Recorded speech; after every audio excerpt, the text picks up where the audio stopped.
कसा रिस्पॉन्स? रस्त्यांची अवस्था तुम्हीच सांगा ना आम्हाला. काय इतकी वाईट परिस्थिती कधी होती का 35 वर्षात? 10 महिन्यात परिवर्तन केलं ना, 10 महिन्यात परिवर्तन केलं. बोला बाकी. विरोधकांचा असा आरोप आहे की हे जे आहे निवडणुकीची तयारी बहुजन विकास आघाडीची चालू आहे. कोण? विरोधकांचं असं म्हणणं आहे. असं म्हणणं आहे ना, त्यापेक्षा तुम्ही कामं करा ना. आम्हाला म्हणणं मांडूनच का देतात? काय सांगाल की ही जे रस्त्यामध्ये मोठ्या प्रमाणे टेंडर्स काढली जातात, एकीकडे 68 करोडचं एक टेंडर काढतात, परत मला असं वाटते क्षितिज ठाकूर याच्या बाबतीमध्ये 68 कोटी 50 कोटी 60 कोटी जे काय बोलायचे आहे, 3 टेंडर, एक MMRDA काढते, एक PWD काढते, एक महानगरपालिका काढते, महानगरपालिका परत दुसरं काढते. त्याच्यावर आणखीन काय बोलू मी? जेव्हा जेव्हा रस्त्यांचा विषय निघतो फक्त 35 वर्षांचा विकास हा मोजवला जातो. 35 वर्षातल्या सगळ्या आमदारांची, खासदारांची, मंत्र्यांची नावं काढायची का? रामभाऊ नाईक कोण होते? विष्णू सवरा कोण होते? वनगा कोण होते? अशोक मोडक कोण होते? रायकर कोण होत्या?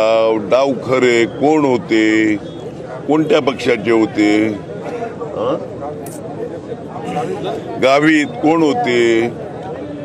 तर त्याच्यामुळे मला 35 वर्षावर बोलायला लावू नका. उद्याला मी होल्डिंग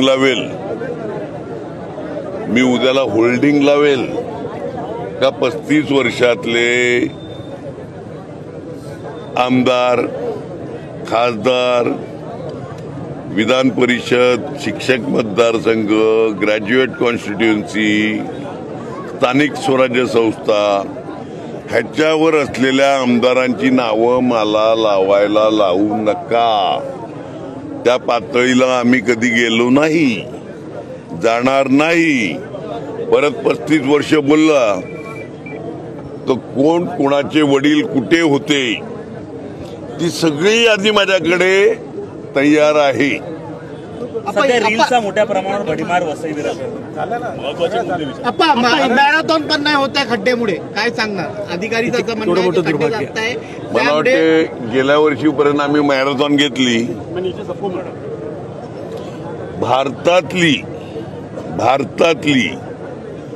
5 मॅरेथॉन होतात पूर्ण 42 किलोमीटरच्या ज्या आहेत ना, त्या अख्ख्या भारतात 5 होतात. पुण्याची पण फुल मॅरेथॉन नसते.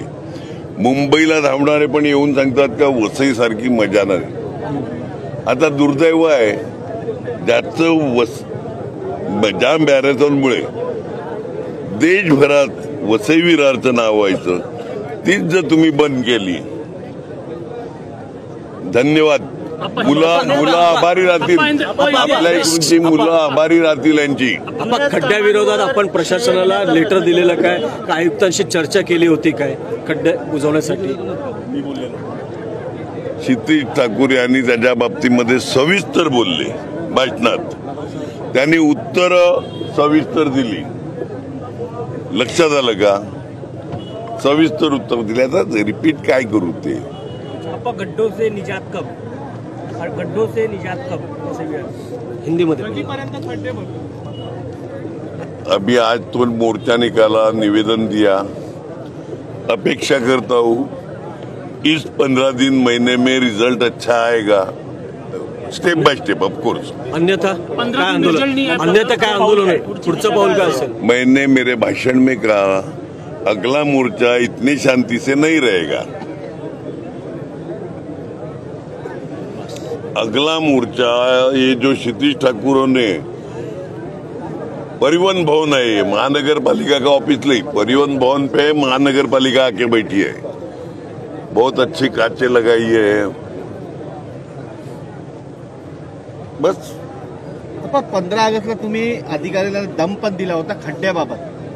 त्या टायमाला तुम्ही आमदार होते. असाच तुम्ही दम देणार का पुढच्या तुमच्या स्टेपमध्ये?